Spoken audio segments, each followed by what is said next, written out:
Hi friends, എല്ലാവർക്കും phishing craze of വില്ലേജിൻ്റെ മറ്റൊരു പുതിയ വീഡിയോയിലേക്ക് സ്വാഗതം. ഇന്ന് നമ്മൾ മീനിനെ ഹൂക്ക് എടുക്കുന്നൊരു ഹൂക്കാണ് ഉണ്ടാക്കുന്നത്. വളരെ സിമ്പിളാണ് സംഭവം. ഡാമേജ് ആയ ഒരു സ്റ്റിക്കും ചെറിയ ഐറ്റമിൻ്റെ കമ്പി ഉണ്ടെന്നുണ്ടെങ്കിൽ നമുക്ക് ആ ഹൂക്ക് സൂപ്പറായിട്ട് ഉണ്ടാക്കിയെടുക്കാൻ പറ്റും. നമ്മൾ വാങ്ങിക്കുന്നതിനേയും കട്ടിയും കുറച്ചുകൂടെ ലാസ്റ്റ് ചെയ്യും എന്നാണ് വിശ്വാസം. നമ്മളത് ട്രൈ ചെയ്യുന്ന ഫസ്റ്റ് ടൈമാണ്. നമ്മൾ ഒരു പയനീറിൻ്റെ 10 ഫീറ്റിൻ്റെ സ്റ്റിക്കാണ് ഇതിന് വേണ്ടി യൂസ് ചെയ്യുന്നത്. 10 ഫീറ്റിൻ്റെ താഴത്തെ ഭാഗമാണ് യൂസ് ചെയ്യുന്നത്. അതിൻ്റെ ടോപ്പ് ഭാഗം നമ്മൾ ഒരു ചെയർ പിടിക്കുന്ന സമയത്ത് ഒടിഞ്ഞു പോയിട്ടുണ്ടായിരുന്നു. അതുകൊണ്ട് ആ സ്റ്റിക്ക് കൊണ്ട് ഉപയോഗമില്ല എന്ന് പറഞ്ഞിരുന്നപ്പോഴാണ് ഇങ്ങനെ ഒരു ആശയം തോന്നിയത്. കണ്ടതാണ്, ഒരാളിൽ നിന്ന് കണ്ടു, അതങ്ങനെ ചെയ്ത് ട്രൈ ചെയ്ത് നോക്കിയാണ് സംഭവം. ആ കമ്പി വളച്ച് നമ്മൾ മുന്ന ഷാർപ്പ് പോലെ ആക്കിയിട്ട് ഹൂക്ക് പോലെ ആക്കിയിട്ട് അത് സ്റ്റിക്കിൻ്റെ അകത്തോട്ട് ഇറക്കി വെച്ചതിന് ശേഷം MC റീഫില്ല് ചെയ്യുകയാണ് ചെയ്യുന്നത്. MC റീഫില്ല് ചെയ്ത് ഫുള്ള് കവർ ചെയ്ത് ഉണങ്ങുന്നതനുസരിച്ച് വീണ്ടും ഒട്ടിച്ചുകൊണ്ടിരിക്കുക. നല്ല സ്ട്രോങ് ആയിരിക്കണം. കാരണം വേറെ കൊണ്ടല്ല, നമ്മളൊരു മീനിനെ ഇപ്പോൾ നമ്മളൊരു ചെയർബാലിന് അടിക്കാൻ പോയാൽ നമ്മൾ ചിലപ്പോൾ ആറ്റിൻ്റെ കരയിൽ നിന്നായിരിക്കും അടിക്കുന്നത്. അപ്പോൾ നമുക്ക് ആ മീനിന് ബ്രൈഡിൽ തൂക്കിയെടുക്കാൻ വിശ്വാസക്കുറവാണെങ്കിൽ നമുക്ക് ഈ ഹൂക്ക് ക്ലിപ്പ് വെച്ചിട്ട് നമുക്ക് ഹൂക്ക് ചെയ്ത് സുഖമായിട്ട് എടുക്കാം.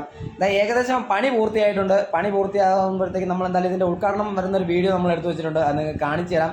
ആ സംഭവം വേറെ ഒന്നുമല്ല, ഒരു ചെയർബാലിനെ അടിച്ചു തരുന്നൊരു വീഡിയോ ആണ്. അത് നമ്മൾ ഒരു ആറ്റിൽ പോയി സ്പോട്ടിൽ പോയപ്പോഴത്തേക്ക് എടുത്താണ്. ഈ വീഡിയോ മാക്സിമം ഷെയർ ചെയ്യുക. ഉപകാരപ്പെടുന്നവർക്ക് ഉപകാരപ്പെടട്ടെ. നമ്മളെന്തായാലും പൈസ കൊടുത്ത് മേടിച്ചാൽ മുതലാവാത്ത സാധനം നമ്മൾ ജസ്റ്റ് ഒന്ന് മാനുഫാക്ചറിങ് ചെയ്തിട്ടുണ്ട്. എന്തായാലും നമ്മൾ ഇടുന്ന വീഡിയോക്കെല്ലാം നിങ്ങൾ തരുന്ന സപ്പോർട്ട് വളരെയധികം നന്ദിയുണ്ട്. ഈ ചാനൽ ആദ്യമായിട്ട് കാണുന്ന എല്ലാ ഫ്രണ്ട്സുകളും നമ്മുടെ ചാനലൊന്ന് ലൈക്ക് ചെയ്ത് ഷെയർ ചെയ്ത് സബ്സ്ക്രൈബ് ചെയ്ത് കൂടെ കൂടിക്കോ. ഇതുപോലത്തെ പുതിയ വീഡിയോകൾ ഇടുമ്പോൾ നിങ്ങളുടെ സപ്പോർട്ട് നമ്മൾ ഒരുപാട് പ്രതീക്ഷിക്കുന്നുണ്ട്. അപ്പോൾ മറ്റൊരു വീഡിയോയുമായി കാണുന്നത് വരയ്ക്കും ബൈ ഗൈസ്, സീ യു.